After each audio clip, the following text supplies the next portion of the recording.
តើធ្វើដូចម្តេចទើបគ្រូពេទ្យអាចមើលឃើញអ្វីដែលកំពុងកាត់ឡើងនៅក្នុងខ្លួនប្រាណរបស់យើងចម្លើយគឺស្ថិតនៅក្នុងផ្នែកសេវារូបភាពវេជ្ជសាស្ត្រមន្ទីរពេទ្យខេត្តកំពង់ឆ្នាំងមានមោទនភាពក្នុងការផ្តល់សេវារូបភាពវេជ្ជសាស្ត្រដែលជាឧបករណ៍ដ៏សំខាន់សម្រាប់ជួយគ្រូពេទ្យក្នុងការធ្វើរោគវិនិច្ឆ័យបានត្រឹមត្រូវនិងទាន់ពេលវេលាជំរាបសួរខ្ញុំបាទម្ចាស់បណ្ឌិតអ៊ុយឌីម៉ង់ជាម្ចាស់បណ្ឌិតឯកទេសផ្នែកវិទ្យាសាស្ត្រនិងរូបភាពវិទ្យាសាស្ត្រជាប្រធានផ្នែករូបភាពវិទ្យាសាស្ត្រនៃមន្ទីរពេទ្យកំពង់ឆ្នាំងនៅក្នុងផ្នែករូបភាពវិទ្យាសាស្ត្រនៃមន្ទីរពេទ្យកំពង់ឆ្នាំងយើងមានគ្រូពេទ្យ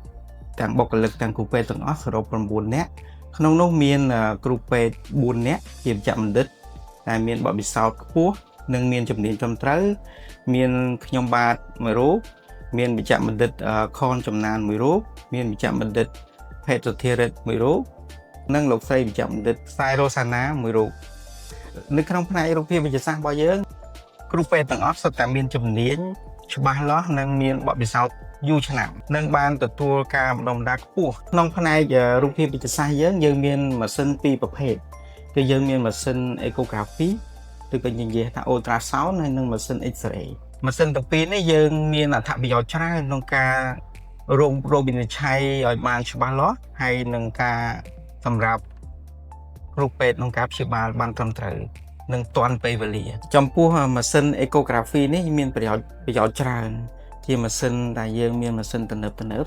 ហើយប្រយោជន៍របស់វាគឺយើងអាចធ្វើ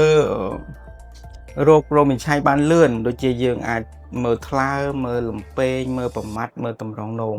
យើងអាចមើលទៅលើស្ត្រីមានផ្ទៃពោះអាចទៅមើលបញ្ហាតកតងរោគស្ត្រីជាដើម